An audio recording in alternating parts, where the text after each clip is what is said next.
కూడా ఉన్నారు. ముందుగా పొలిటికల్ అనలిస్ట్ జయరాం గారితో మాట్లాడదాం.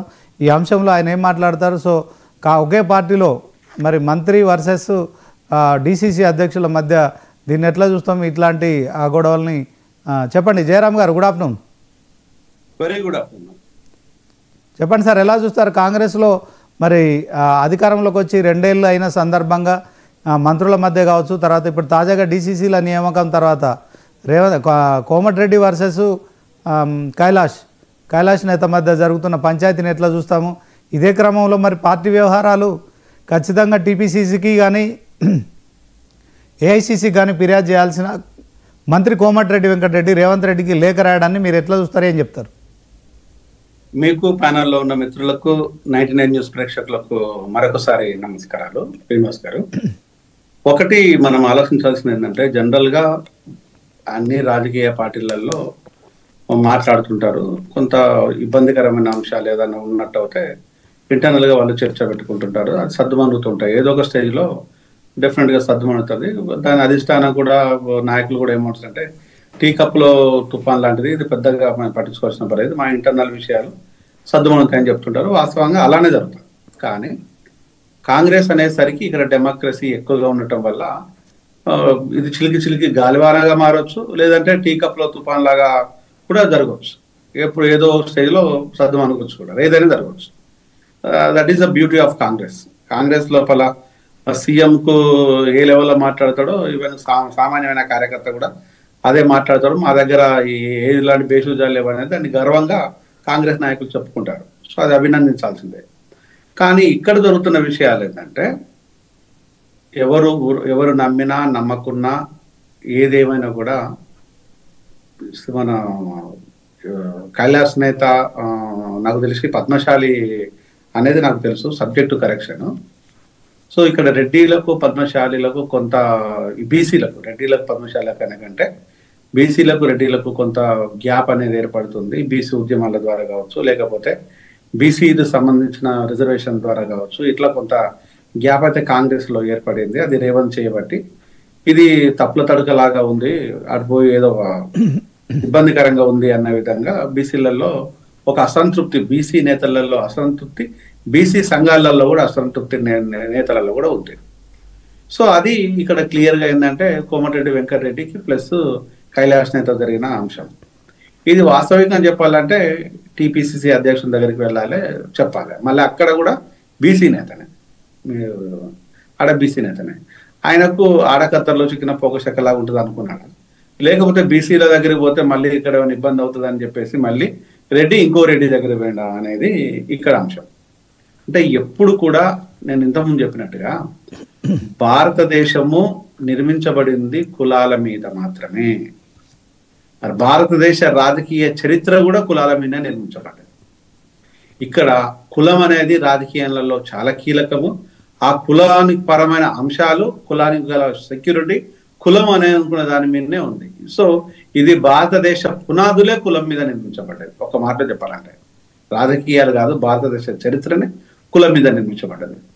సో అలాంటిది ఈరోజు ఒక బీసీ ఒక రెడ్డిగా చూద్దామా, లేకపోతే కాంగ్రెస్ ఇద్దరిని కార్యకర్తలా చూద్దామా, లేకపోతే ఓ మినిస్టర్ డిసిసి ప్రెసిడెంట్ అయి ఉండొచ్చు, కాకపోయి ఉండొచ్చు, ఈయన మినిస్టర్ అయి ఉండొచ్చు, కాకపోయి ఉండొచ్చు. ఈ దాంట్లో అంటే ఏదైనా కూడా సమస్యలాగా ఉండే సర్దుమణితే సంతోషం.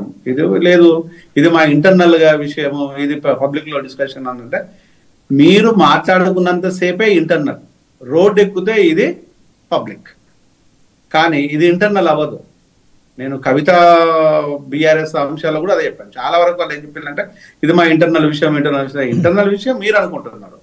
కవిత రోడ్డుకి ఇడిచింది, అది ఇంటర్నల్ ఎట్లా అవుతుంది? మీరు కవిత దగ్గర పోయి ఇంట్లో పోయి మీరు కూర్చోండి, మీ ఇంటికి కవిత అది రావట్లేదు కదా. ఇక్కడ కైలాష్ కోమటిరెడ్డి వెంకటరెడ్డి కూడా, కోమటిరెడ్డి వెంకటరెడ్డి దాన్ని సింపుల్ గా ఇవ్వాలంటే ఆయన ఇంటికి ఈయన ఇంటికి అయినా, లేదు అనుకుంటే ఇద్దరు కలిసి పిసిసి అధ్యక్షుల దగ్గరికి వెళ్ళాలి. అది కాకుండా రేవంత్కు రేఖలాయటంలో ఏంటంటే, అగో ఇది మనకు సంబంధించిన అంశము, మరొక బీసీ క్యాండిడేట్ ఇట్లా మాట్లాడుతున్నాడు, దీన్ని ఎట్లా చూద్దాం అనేది అర్థమయ్యేలా ఉందా? లేకపోతే నేను మినిస్టర్ని, నాకు కింది కులపు నాకేం చెప్పాలనుకున్నాడా? ఇట్లా ఇక రకరకాలుగా మనం విశ్లేషించవచ్చు. ఏది ఏమైనా కూడా కులం అనేది రాజకీయాలలో చాలా కీలకమైనది కాబట్టి ఆ కులమ సెక్యూరిటీ చాలా విపరీతంగా ఉంటది కాబట్టి ఆయన కులాన్ని ఎంచుకోవడంలో ముఖ్యమంత్రికి లెటర్ రాయడంలో పెద్ద వింతేం కాదు. ముఖ్యమంత్రి దాన్ని సమర్థించడం కూడా వింత కాదు. అది బహిరంగంగా సమర్థించకున్నా కూడా ఇంటర్నల్ గా అన్న నేను చూసుకుంటలేవే అనేదాన్ని కూడా అంటారు. అదే కింది కులాలకు సంబంధించిన అంశాల విషయానికి వస్తే అట్లుండదు. దీన్ని వాళ్ళు ఏం చేస్తారంటే పోస్ట్ మార్టం చేసి పెట్టేసి నరికి పొగులు పెట్టేసి పోస్ట్ మార్టం చేసి దాన్ని నీతి వాక్యాలు చెప్తుంటారు. కానీ వీళ్ళకి ఈ నీతులన్నీ ఉండవు. ఇది ఇప్పుడు జరుగుతున్న విషయంలో ఏంటంటే ఒక తప్పు వచ్చేసేమో రోడ్డు మీదకి రావటం, ఇంకొక విషయం ఏంటంటే తప్పని అనడం, ఇంకొక విషయం ఏంటంటే బీసీలు ఇప్పుడు గుర్రుగా కాంగ్రెస్ మీద ఉన్నదనేది వాస్తవం. బీసీలకు కావాల్సిన హక్కులు ఏదైతే ఉందో రిజర్వేషన్ ని రెచ్చగొట్టి ఊరించేసి దాన్ని నీళ్లు చల్లార్చిల్ అనేది మరొక కోపం. ఇప్పుడు బీసీ సోదరుల ఆత్మగౌరవాన్ని దెబ్బతీసిందనే అంశం మీద కోపంగా ఉన్నాడు. సో దాన్ని ఈ సందర్భంలో ఇది వస్తే ఇది ఈవెన్ ఇద్దరు సమస్య అయినా కూడా ఇది కులాల సమస్యగా మారడానికి ఛాన్సెస్ ఎక్కువ, ఒక రెడ్డి బీసీగా మారడానికి ఛాన్స్ ఎక్కువ. సో నిన్నగాక మొన్న కొండ సురేఖ విషయానికి వస్తే కొండ సురేఖ కూతురు వచ్చేసి రెడ్లు మొత్తం ఆ రెడ్డి కాంచె మన వేమ నరేంద్ర రెడ్డి కాంచె మొలుకుంటే కొండలరెడ్డి వరకు లెక్క చదివింది. ఈ రెడ్డి ఆ రెడ్డి ఈ రెడ్డి ఆ రెడ్డి మొత్తం రెడ్ల గురించి చదివింది. సో ఇది కూడా రేపు అలాంటి పరిస్థితి వస్తే ఇది కాంగ్రెస్ కున్న అంశం ఏదైతే ఉందో, ఒక మంచితనం ఏదైతే ఉందో అది మంటగడిపోతుంది. నేను ఒక విషయాన్ని మాత్రం నేను కాంగ్రెస్ విషయంలో చెప్తున్నాను. కాంగ్రెస్ అనేది ఒక డెమోక్రటిక్ పార్టీ, ఎవరైనా సామాన్యుడు ఇష్టపడే పార్టీ. సరే నేను ఇష్టం ఉందా లేదా పక్కన పెడితే, ఎందుకు అంటే కాంగ్రెస్ లో ఉన్న బ్యూటీ ఏంటంటే గల్లీలో తిరిగేవాడు కూడా ముఖ్యమంత్రి కావచ్చు. ఎగ్జాంపుల్ రేవంత్ ఈరోజు ముఖ్యమంత్రి అంటే it's beauty of Congress. Revanth జీవితకాలం మొత్తం బీఆర్ఎస్ లో అవుతాడా, బీజేపీలో అవుతాడా, లేదు అనుకుంటే తెలుగుదేశం పార్టీలో అవుతాడా? కాదు కదా.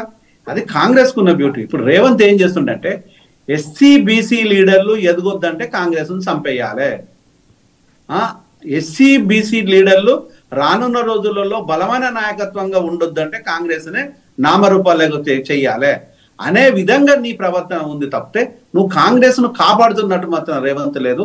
ఇది కాంగ్రెస్ నేనన్న మాట కాదు, ఇప్పుడు కాంగ్రెస్ లో ఉన్న సీనియర్ లీడర్లను ప్రతి ఒక్కరు ఓపెన్ గా అంటున్న మాట, ఈరోజు ఓపెన్ గా అంటున్న మాట. కాంగ్రెస్ లీడర్లో మనం చెప్పాల్సిన పని లేదు. ఈరోజు ఒక బీసీ లీడర్ కానీ ఎస్సీ లీడర్ కానీ వాళ్ళ పరిస్థితి ఏది ఉందో మాకు తెలుసు, కళ్ళ ముందు అందరం చూస్తున్నాం. రెడ్డి వాళ్ళది సామాజిక వర్గం ఎంత, ఈరోజు నువ్వు పంచుకున్న పదవులు ఎంత, ఈరోజు బీసీల సామాజిక వర్గం ఎంత, నువ్వు బిచ్చమేసింది ఎంత, ఎస్సీల సామాజిక వర్గం ఎంత, ఈరోజు అట్టడుగున తొక్కింది ఎంత, దాన్ని లెక్క పెడితే దోసుకున్నంత పదవులన్నీ తీసుకున్నాయన్నీ ఈరోజు రెడ్డి సామాజిక వర్గం. అలాగని చెప్పేసి అదే క్రమంలో మీరు ఒక విషయం కూడా విస్మరిస్తున్నారు. ఇదే రెడ్డి రేవంత్ గారే మొత్తానికి కులగణన చేయడానికి ఆయనే సాహసం చేసిండు. ఇదే తెలంగాణలో కాంగ్రెస్ బీసీ డిక్లరేషన్ రాహుల్ గాంధీ సమక్షంలో ప్రకటించారు. సో రెడ్డి రేవంత్ అయినప్పటికీ కూడా ఆయన బీసీలకు న్యాయం జరగాలనే అంశంలో ఆయన తీసుకున్న కులగణన కావచ్చు దేశానికి రోల్ మోడల్గా మారింది. ఇదే క్రమంలో బీజేపీ కేంద్రంలో ఉన్న బీజేపీ కూడా కదలిక వచ్చింది జనగణన చేసేందుకు. మరి 2026 సంవత్సరాన్ని కూడా వాళ్ళు ప్రకటించారు కదా. రేవంత్ రెడ్డికి బీసీల మీద మీరు చెప్తున్న దానికి బయట జరుగుతున్న దానికి తేడా ఉంది కదా. ఉంది, నేను ఆ తేడా ఏందో చెప్తాను. నేను రేవంత్ రెడ్డి కులగణన చేయలేదు. కులగణన చేయాల్సిన పరిస్థితి రాహుల్ గాంధీ తీసుకొచ్చిండు, ఓట్లు అడుక్కున్నాడు, గెలిచిండు. కాబట్టి ఒకవేళ కనుక రాహుల్ గాంధీ అడగకుండా చెప్పకుండా రాహుల్ గాంధీ ప్రజలకు మాట ఇవ్వకుండా రేవంత్ రెడ్డి స్వయంగా తీసుకున్న నిర్ణయమే కాదు, అది గత్యంతరం లేని పరిస్థితిలో పరిస్థితున్నారు. నిజంగా కనుక నీకు అదే చిత్తశుద్ధి ఉన్నట్టు అంటే నీ పార్టీ పదవులలో బీసీలకు ఇచ్చిన పదవులు ఏంటి, ఆ జనాభా దామాష ప్రకారం ఇవ్వాలి కదా. ఈరోజు ఎస్సీల జనాభా దామాష ప్రకారం పార్టీ పదవులు రావాలి కదా. మరి పార్టీ పదవులలో ఎందుకు లేరు ఈరోజు? సరే నువ్వు ఎమ్మెల్యేలు ఎంపీలు అంటే పక్కన పెట్టేద్దాం, పోయింది కదా. మరి పార్టీ పదవులు అంటే ప్యూర్గా దానికి ఓట్లు అక్కర్లేదు, ఏది అక్కర్లేదు, నువ్వు ఇచ్చినోడికే ఒకటి నువ్వు ఇచ్చినోడే రాజు ఈ రోజు. మరి ఆ పార్టీ పదవులలో పంచడం లోపల ఈ రోజు ఎస్సీలకు ఎంత ఇచ్చినావు, బీసీలకు ఎందుకు ఇచ్చినావు, రెడ్లకు ఎంత ఉన్నాయి? మరి అదే వైశాస్కి వస్తే ఒక అమ్మాయి నాకు నేను చెల్లి అని పిలుస్తాను, నన్ను అన్న అని పిలుస్తుంటది, కాల్వ సుజాత. ఒక సుజాతకు ఒక్కదానికే ఇచ్చాను. మేము సుజాతకు ఇవ్వడం న్యాయమైంది, సముచితమైంది. సుజాతకు ఒక కార్పొరేషన్ చైర్మన్ కాదు, అవసరమైతే మీరు ఎమ్మెల్సీ మైండ్ కూడా చెప్పాను. నేను నన్ను అన్నాన్ని పిలిచినందుకు కాదు. సో తను డెఫినెట్గా కావాలి కాబట్టి ఈరోజు బ్రాహ్మణ్స్ లో శ్రీధర్ బాబు అని ఉన్నాడు. ఆ తర్వాత చెప్పుకోదగ్గ నాయకులు ఎవరున్నారు? మరి రెడ్డిలలో, ఈరోజు రెడ్డిలలో మరి. ఓకే ఓకే జయరామ్ గారు, ఓకే ఒకసారి మానవత రాయ్ గారు